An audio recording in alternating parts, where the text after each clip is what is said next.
అలా మేము చాలా దూరము కొండలు ఎక్కుతూ వెళ్ళాము.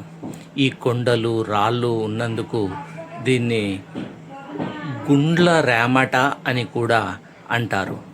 అక్కడ పైన ఒక నీళ్ళ ట్యాంకు కనిపిస్తుంది కదా, అందులో నుంచి 15 గ్రామాలకు మంచినీరు సరఫరా అవుతుంది. అంటే దాదాపు కోడుమూరు వరకు కూడా ఈ నీరు తాగుతూ ఉన్నారు.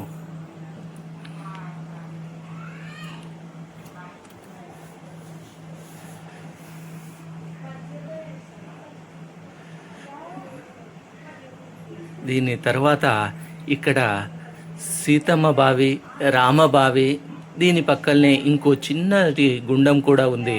దాన్ని లక్ష్మణ బావి అని ఇక్కడి ప్రజలు పిలుచుకోవడము ఆనవాయితీగా ఉంది. ఈ కొండపై నుంచి దూరంగా సుంకేసుల జలాశయం కూడా కనిపిస్తోంది చూడండి. పచ్చని చెట్లతో ఆహ్లాదకరమైనటువంటి వాతావరణము గ్రామంలో ఉంది.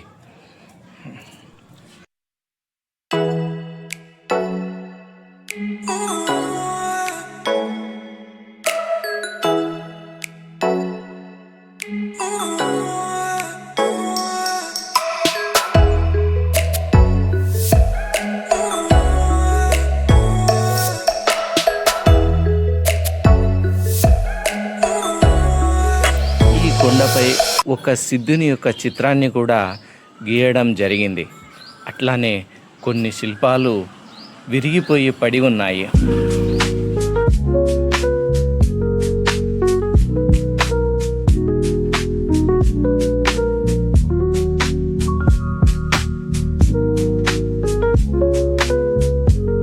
అలా మా తమ్ముడితో మాట్లాడుకుంటూ నడుస్తూ గుడి గురించిన విశేషాలను తెలుసుకున్నాము.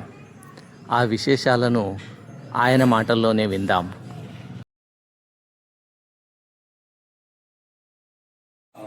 రేవణ సిద్ధన అంటే మఠం మాదిరి. ఇది ఒక మఠం అంట. పూర్వకాలం చరిత్ర ప్రకారం ఒక మఠం, రేవణ మఠం అని పేరు. పూర్వం ఇక్కడ యువతలున్నారు ఊరు, ఇంప్రూవ్ కాదని తీసి యువతలకి వేసినారు.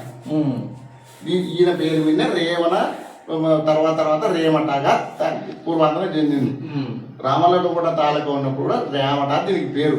రేమఠం పోయి రేమట అయింది. రేమఠం పోయి రేమట అయింది. అట్లా దీనికి ఒక పేరు. దాంతో ఒకటి ఇక్కడ మూల రామలింగేశ్వర స్వామిని దేవుడు ఉంది.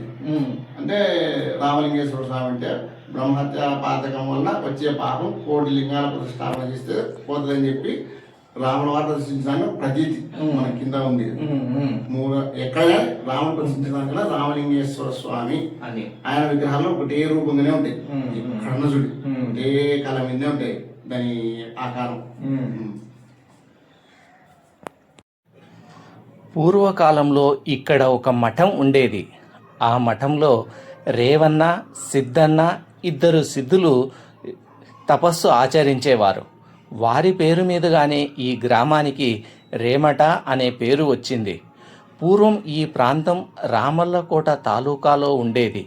అప్పుడు దీనిని రేమటం అనేవారు. తరువాత కాలంలో రేమటగా పిలుస్తున్నారు.